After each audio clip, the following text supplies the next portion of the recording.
로마서 1장 18절에서 23절 제가 읽겠습니다.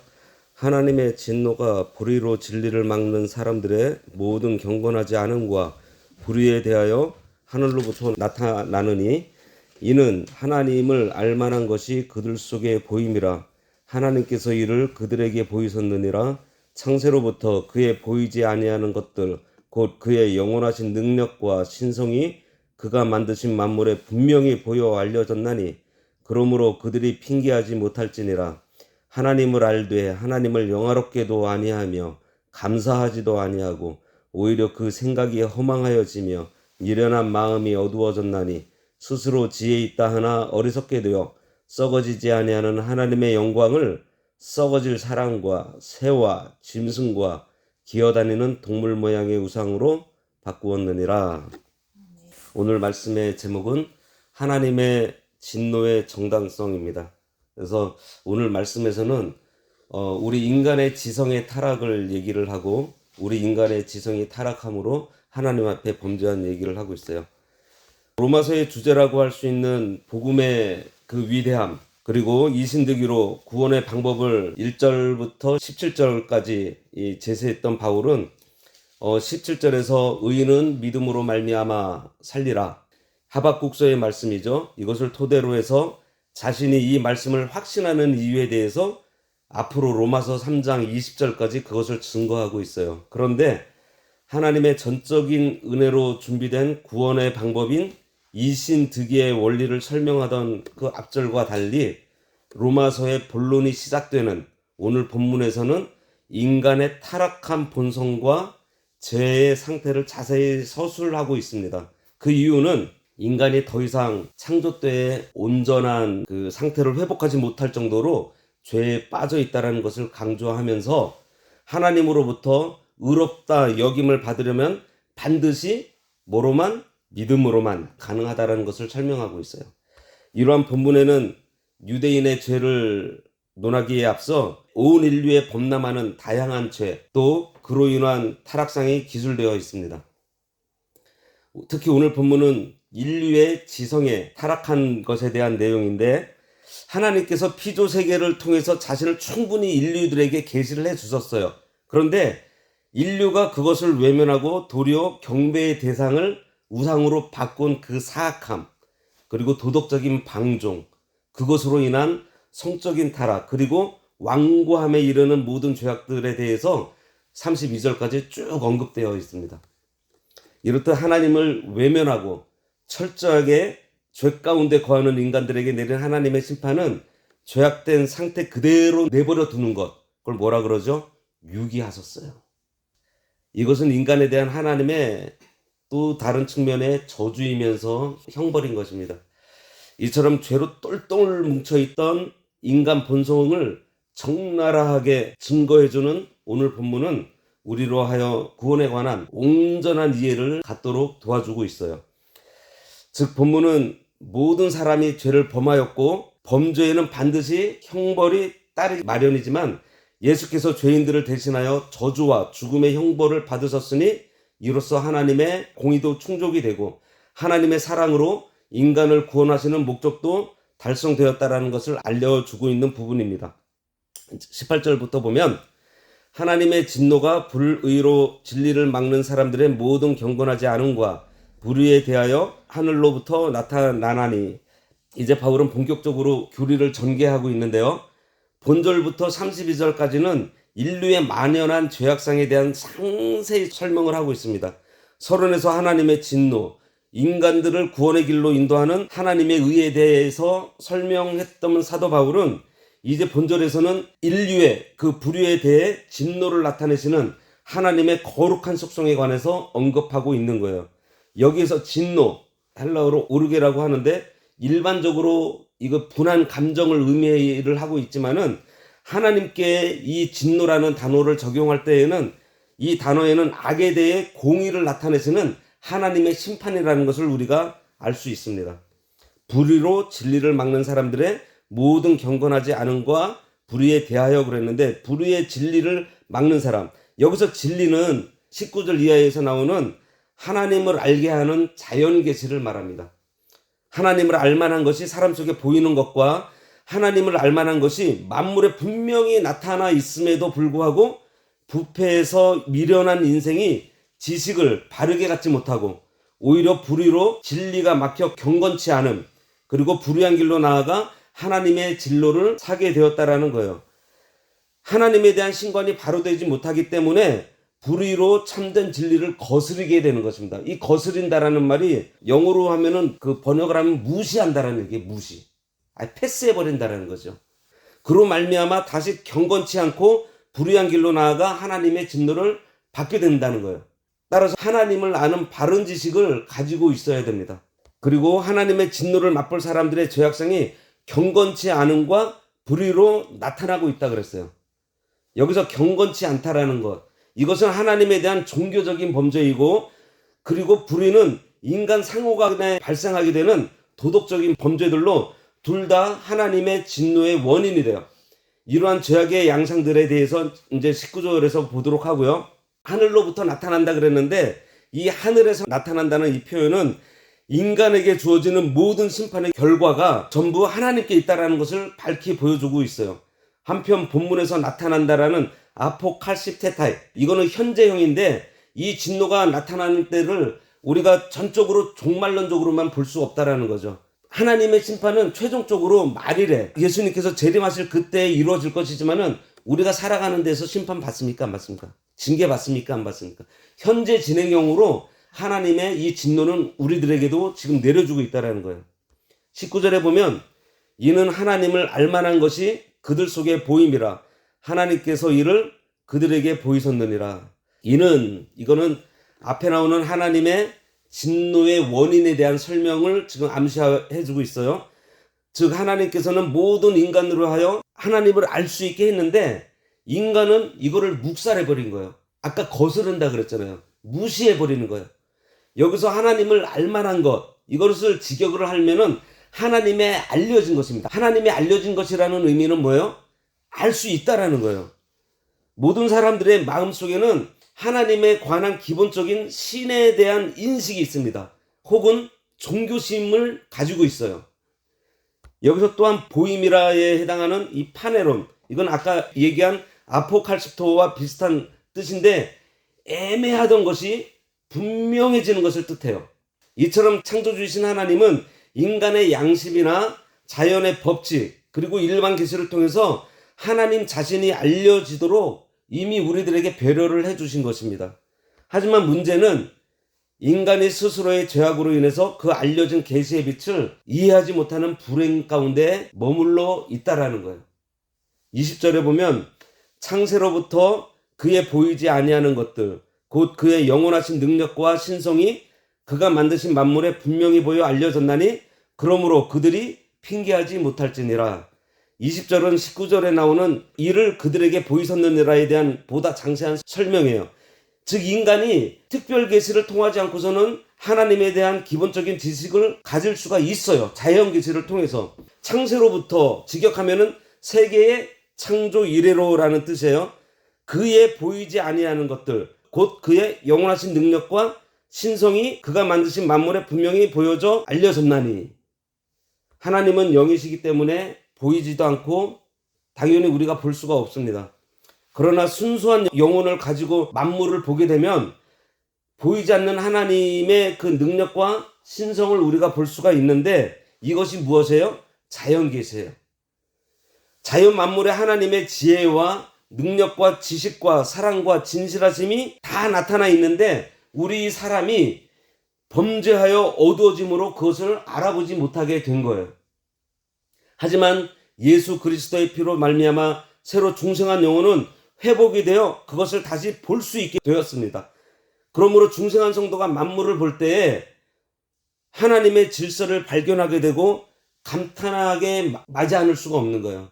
우리가 오늘 이 제주도 올레길 걸어가면서 자연들을 보면서 어떤 생각했어요? 그냥 우리가 봤을 때 참 자연이 아름답다 이것으로 머물지 않았을 거 아니에요.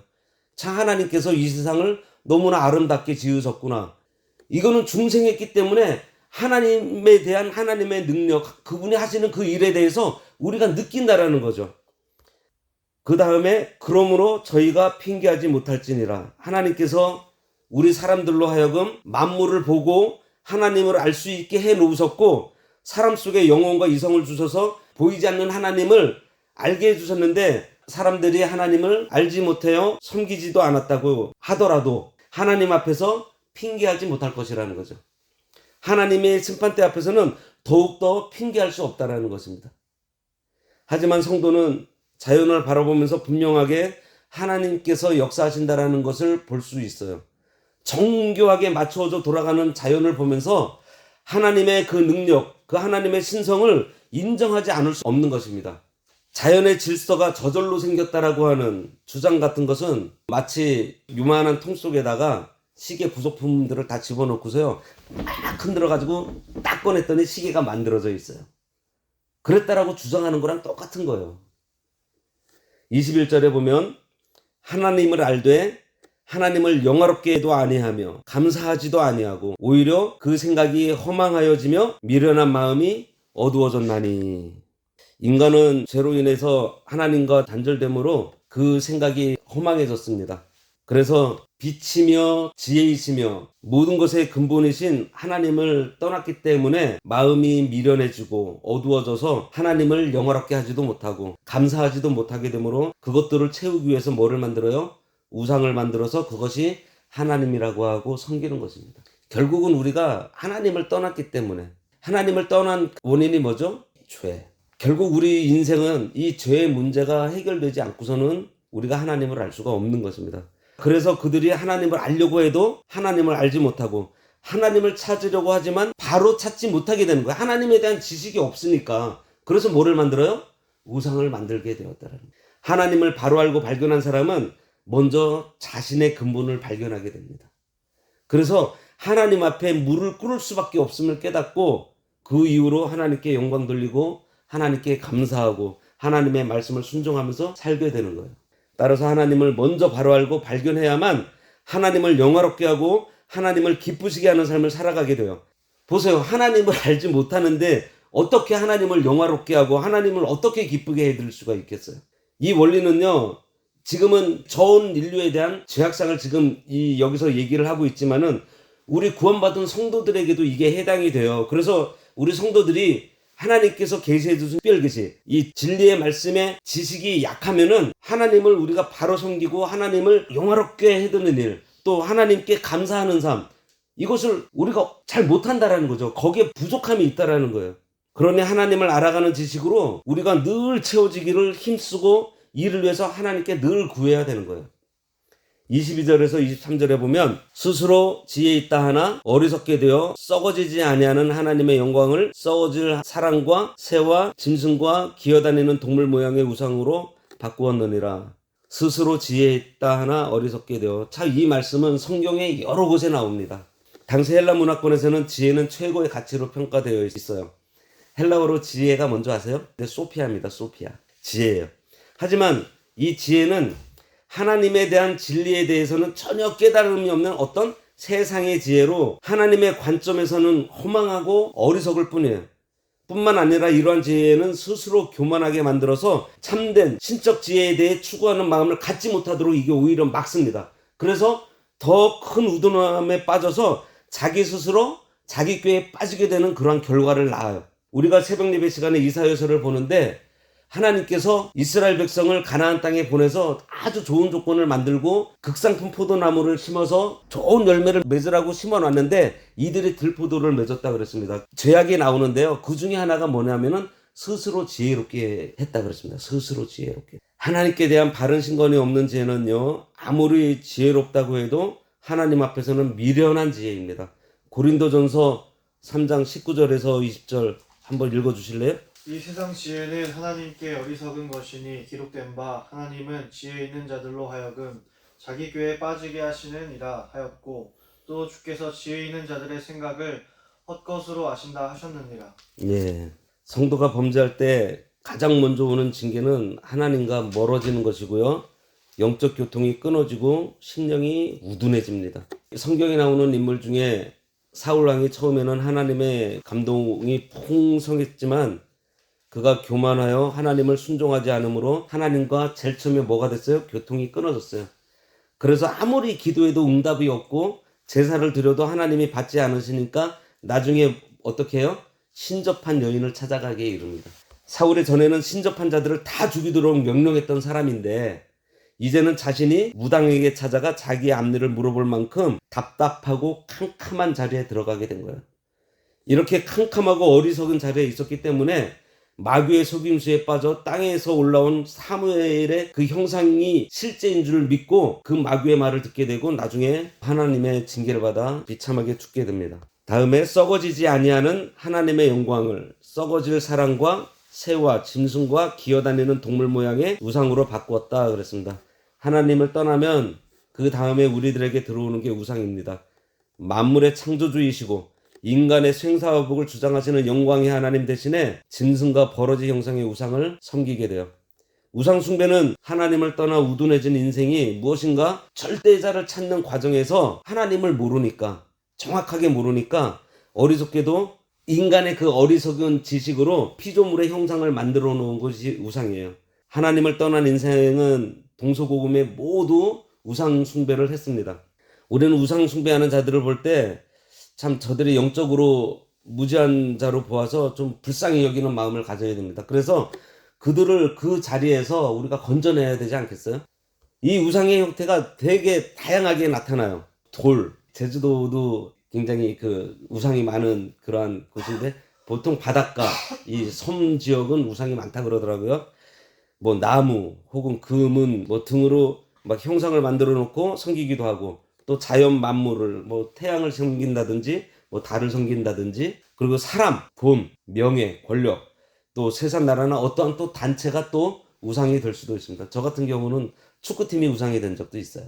하나님보다 그것들을 더 사랑하거나 하나님의 지배보다 그것들의 지배를 더 받거나 그것들을 의지하면 바로 그것이 우상입니다. 그리고 골로새서 3장 5절에서는 탐심이 우상이라고 했어요. 자기 목숨을 하나님보다 더 사랑하면 자기 목숨이 우상이 되고요. 하나님 말씀보다 자기 고집을 더 앞세우면 그 고집이 우상이 되는 것입니다. 어떤 성도들 가운데는 또 요즘에 신사도 운동이나 그 오순절 그 운동 같은 데서는 자기 마음에서 나오는 것으로 예언도 하고 환성도 보고 또 하나님의 음성을 듣는다고 하면서 그것이 하나님인 것인 줄 알고 따라가는 것, 이것도 우상 섬기는 것입니다.